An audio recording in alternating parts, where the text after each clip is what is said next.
В поредния епизод на подкаста ви представяме госпожа Иванка Георгиева, директор на професионална гимназия по селско стопанство Царица Йоана, и госпожа Евелина Рабоджийска Тодорова, ветеринарен лекар. Госпожо Георгиева, да ни разкажете нещо за училището, което представлявате. Здравейте! Директор съм на професионална гимназия по селско стопанство Царица Йоана. Това е училище с повече от 126 години традиции в обучението на земеделски кадри за нуждите на нашия район. През всичките тези години училището много пъти е сменяло името си, но винаги е обучавало кадри в сферата на селското стопанство. Силни сме в тази посока, имаме добра база, но имаме и много потенциал за развитие и за надграждане. От досега и с млади хора, които имат желание да опитват нови неща, нови професии, да придобиват нови знания, бихте ни казали дали има идея да се възобнови обучението по професия ветеринарен техник?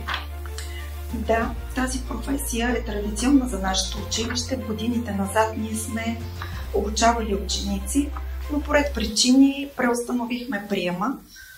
В срещите ни обаче с работодатели, с партньори установихме, че има нужда от добре обучени специалисти в тази насока и затова решихме да й дадем нов живот, но не просто да я възобновим, да съчетаем нашите традиции и натрупани опит с иновациите, които предложиха нашите партньори в лицето на Vet Academy, за да предложим едно ново и модерно обучение в реална работна среда. Госпожо Тодорова, какво е отношението на Vet Academy към професията ветеринарен техник? Благодаря за въпроса. Ние като Център за следдипломно обучение на ветеринарни лекари в България срещаме все повече и повече колеги, идвайки при нас на обучение, споделят колко е огромен недостига на тези истински ветеринарни техници, защото работейки с животни, ветеринарният лекар има огромна нужда от още една, понякога път и още генерация. Така че аз от тази страна, като човек, който дава възможност за обучение, ще бъде още повече щастлива да мога да дам още повече възможности и за тези кадри да се обучават на високо ниво. Има ли заявен интерес в Пазарджик от такъв тип паралелка? Както казах, при срещите с работодатели ние установихме, че има нужда, има потребност. Към момента провеждаме информационна кампания, има интерес към професията. Провели сме множество срещи и очакваме нашите ученици на есен. Какво ще бъде различното в предстоящото обучение на ветеринарни техници в сравнение с това, което е било преди? Всички знаем, че образованието в България е съобразено с национални учебни планове. Ние, разбира се, спазваме тези планове, но тук това, което можем да предложим на учениците е, че ако по национален план те трябва да започнат практическото си обучение на втората или третата година, при нас ще могат да наблюдават това още от първия ден, в който влязат в училищната сграда, защото Vet Academy, освен обучителна дейност, има и чисто медицинска практика, която те ще наблюдават от първо лице. Вашият център ще бъде мястото, където учениците ще придобиват практически умения. Как ще бъде организиран този процес? Нашият център ще предостави цялата си материална база на училището, за да може те да получат най-доброто, като новости в техниката, новости в практиката на ветеринарната медицина. Имайки предвид, че ние ще се занимаваме и с обучителна дейност с ветеринарни лекари, те могат да участват още от първия си ден в училището, в нашите workshop и обучения, така че да видят какво е Как е наистина реалният живот в самата практика и какво да очакват от тази професия? В какво състояние е материалната база в гимназията? Материалната база в гимназията е в много добро състояние, но има и много възможности за подобряване, за надграждане и за развитие. И това е нашата цел. Да съчетаваме традициите с иновациите, за да предложим качествено образование, което да съответства и да е адекватно на пазара на труда.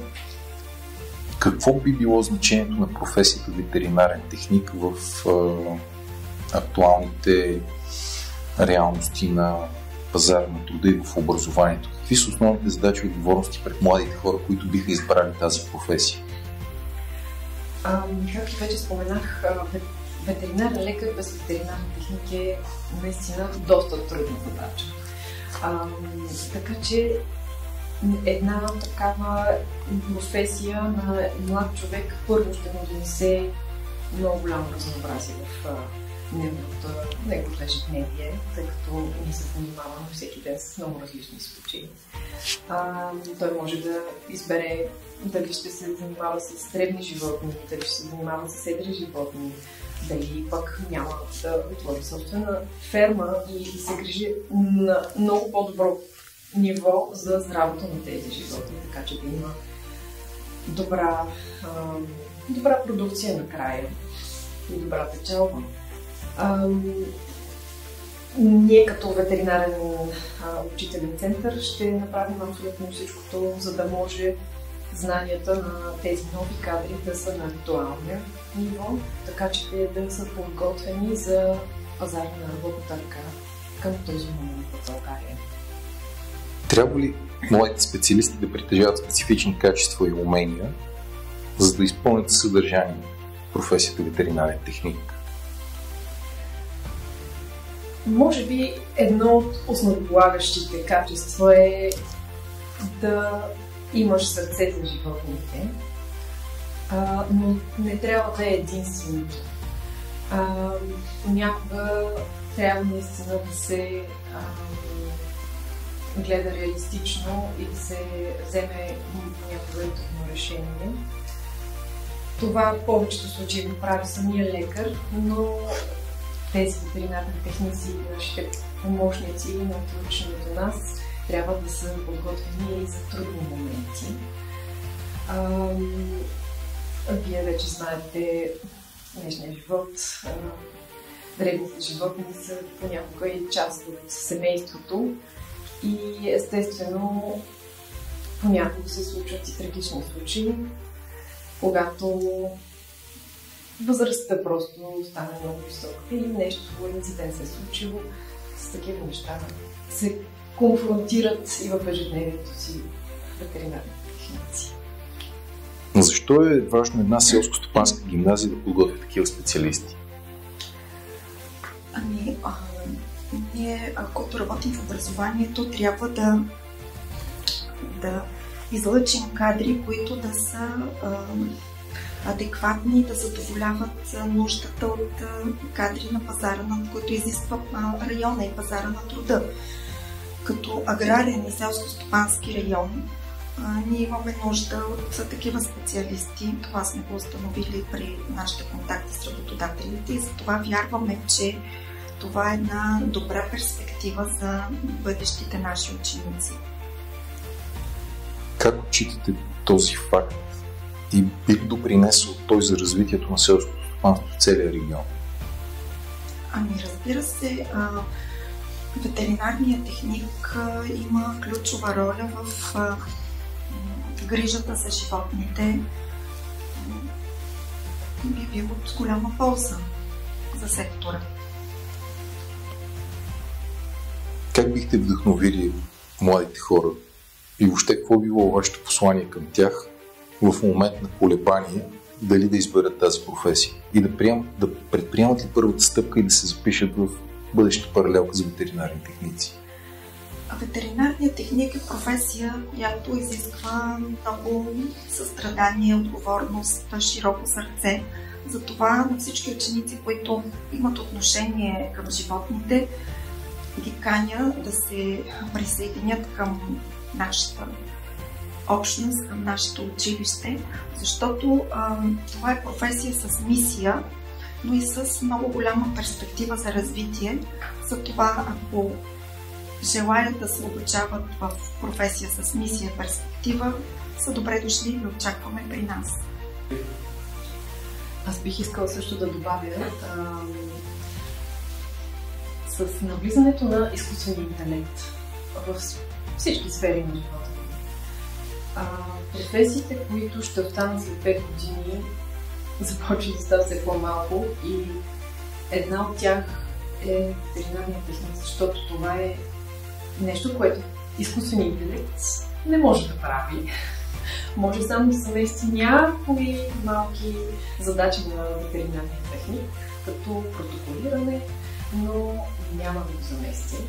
Затова така искам да мотивирам и да апелирам към младите хора да се замислят сериозно върху това какво избират сега като професия, защото наистина изкуственият интелект се развива с много огромна скорост. Личните ви очаквания от сътрудничеството с гимназия? За нас очакванията са, че ще предложим съвсем така един нов поглед към професията в реална работна среда, съвсем близо до реалността. Учениците ще могат да наблюдават работата на терен от първо лице и защо не за бъдеще да предложим и дуална форма на обучение, която така вече доста широко разпространена. От моя гледна точка, аз много се радвам това сътрудничество на тази възможност, тъй като ще споделим ресурси в името на професията ветеринарен техник, а не само и ветеринарен лекар, тъй като неизменно това са помощниците, без които не можем в ветеринарната медицина. Спрямо прогнозите на ОИЕ, това е Световната организация за здравеопазване на животните, техните прогнози са, че все повече и повече ветеринарни техници ще се търсят, защото все по-малко и по-малко ветеринарни лекари ще има. Така че окуражавам младите хора да се насочат към тази много перспективна и важна професия. Считате ли, че модел, който сте избрали за подобен тип сътрудничество, би могъл да се мултиплицира в други райони на страната? Да служи като пример за развитие? Би могло. Стига да има такива колеги, които могат да предоставят наистина тази база и съответно това време, защото изисква наистина време и отдаденост, защото работа с ученици е нещо, което е доста специално. Бихте ли споделили интересен или поучителен случай от практиката, който илюстрира значението на добре подготвения и професионално обучен ветеринарен техник? Да, имаме един интересен случай. Аз лично, когато започнах първата си работа, така да се каже, прясна с студентската скамейка.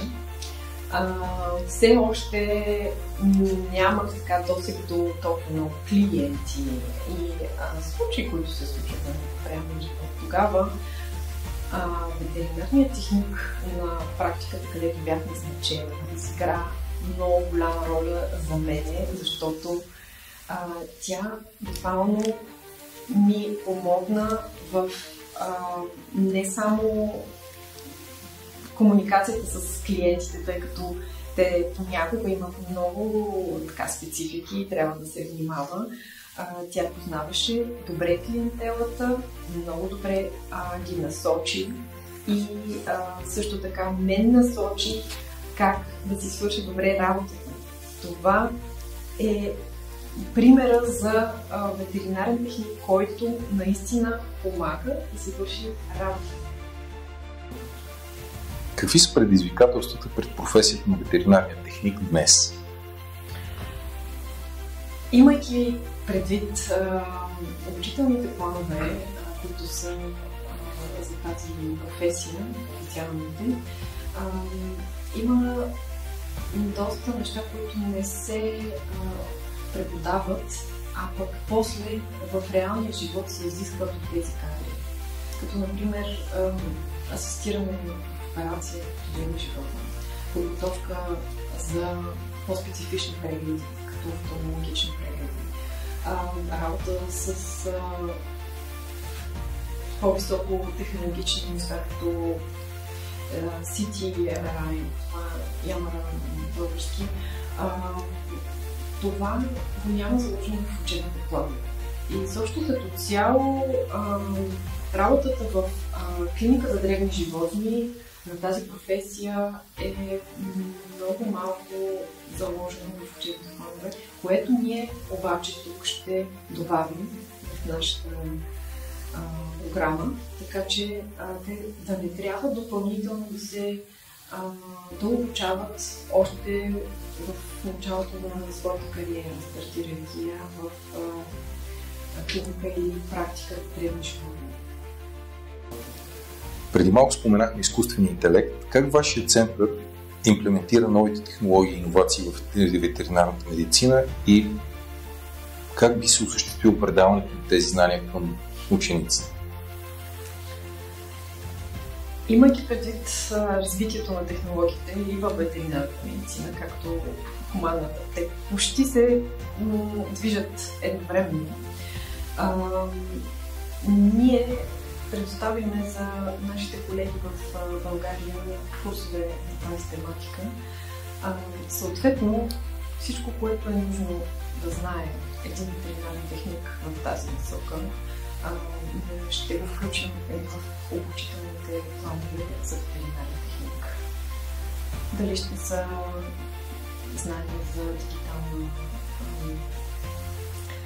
дигитален регион, дали ще са знания относно техниката, която е по-специфична, като компютърна томография и ядомагнитен резонанс. Това са също машини, които в хуманната медицина техници работят с.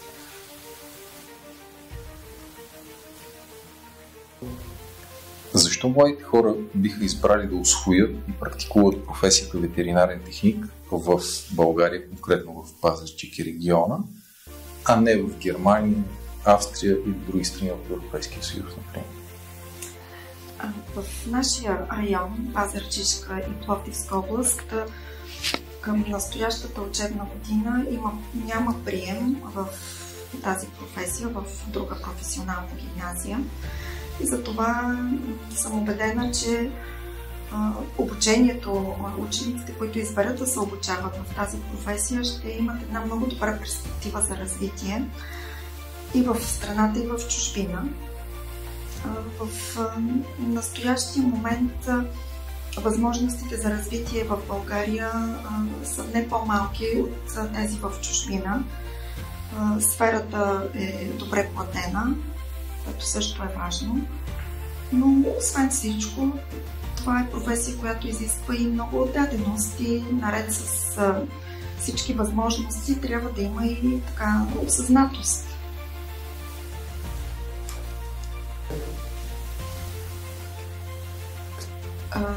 Професията, която предлагаме, към момента приема е единствен за област Пазарджик и област Пловдив.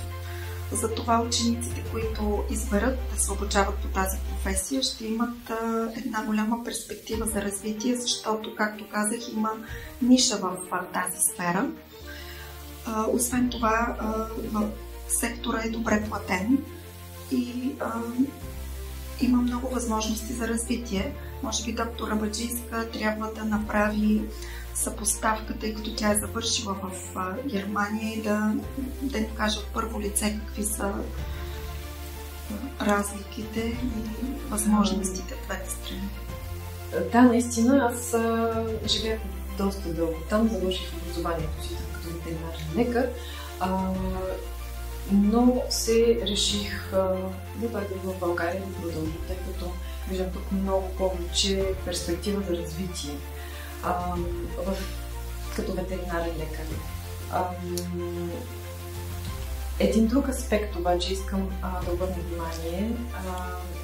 Ветеринарният техник в Германия, когато завършва, той завършва едно средно специално образование и което не е завършване на гимназия. Тези хора не могат да продължат образованието си с висше и има възможности, тъй като в гимназията има също и преподаватели с немски език. Има възможности и по-скоро обръщаме листото. Не ние да ходиме в чужбина, а те да идват при нас и да се обучават на тази професия с перспективата, след това да имат възможността да продължат с следване, с висше образование. Защо избрахте да останете в България? Да, това е винаги един въпрос, който ми се задава често. И много хора се чудят на този избор, но за мен България е рай на света. Природата и това, което имам като добавена стойност с близостта на нашето семейство, не може по никакъв начин да се замести от каквито и да са заплати, от каквито и да са подредени градинки, управени улици без дупки и така нататък.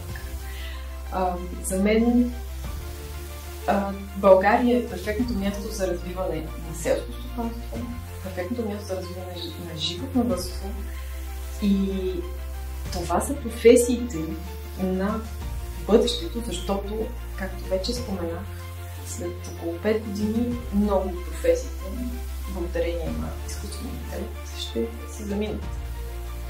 Вашето послание към бъдещите ветеринарни техници? Аз бих искала да се обърна към всички ученици и всички млади хора, които имат грижа и отношение към животните, желаят да се обучават в модерна среда с най-новите технологии, че ги очакваме при нас. Тук ще намерят всичко това.